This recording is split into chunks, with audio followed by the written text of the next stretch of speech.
Guys, please take this video very seriously and try to complete the next video right after the completion of this video. Okay?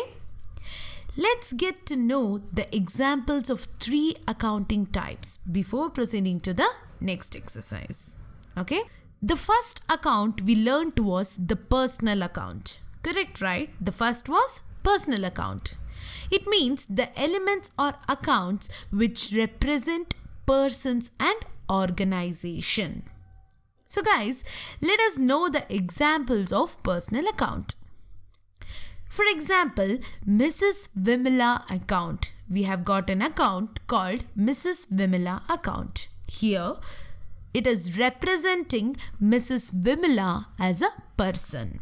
What is happening over here? It is representing Mrs. Vimala, a person.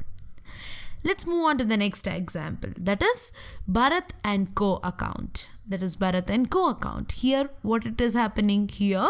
It is representing Bharat and Co as an organization. They are representing it as an organization. Next example, capital account. You might have heard about this account, capital account.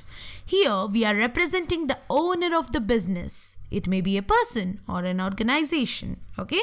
Here, what we are doing, we are just representing the owner of the business. It may be a person or an organization. Then comes the bank account. Then what happens? It is bank account. Here, we are representing a bank, an organization. Here, representing a bank as an organization. Guys, please observe and remember the examples because it is very important to analyze the transactions. Okay? Next comes the real account. We are done with the personal account examples. Now let's move on and see what are the examples for the real account. As we know, the elements or accounts which represent the tangible aspects, then they are known as real accounts. For example, first is cash account. Here, we are representing the cash which is tangible. We are representing a cash which is tangible. Next is goods or stock account. Goods or stock account. Here, representing a stock which is tangible. The third example which I can give is furniture account. Representing a furniture which is tangible. You might have observed that from that time, that is when I started the real account, I'm mentioning a word that is tangible. So what does this tangible means? Tangible means perceptible by the senses, especially the sense of touch. Or I can also say as having the physical substance and intrinsic monetary value. It is real, it is touchable. Got it? In the initial stages of learning accounting, we always assume the real accounts to be those representing the tangible elements. This is because all the elements that we deal with at this stage have that characteristics. There is no hard and fast rule that all the assets should be tangible. For example, goodwill of an organization is an intangible asset. There are many other ways the term real account and the term asset can be interpreted and understood. For now, please stick to the simple understanding that assets are tangible aspects and are thus identified as real accounts. Assets are tangible aspects and are thus identified as real accounts. Now let's move on to the nominal account. Okay, nominal account.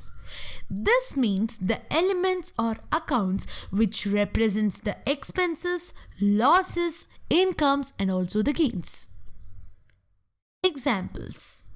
First is salaries account. Salaries account. Here, representing the expenditure on account of salaries, it is an expense. It is an expense. Next comes the interest received account. Interest received account. Here we are representing the income on account of interest. It is an income. Salary was an expense, but here interest received is an income. After that, it is loss on sale of asset account. Loss on sale of asset account. Here, representing the loss incurred on sale of assets. It is a loss. It is a loss. Next comes the profit on sale of asset account. Profit on sale of asset account. Here we are representing the profit made on the sales of asset, and it is of course a gain. It is a gain. Guys, before proceeding to the next video, please download the attachment which is provided along this video, because you will use the attached document as a basis to solve the exercise in the next learning activity.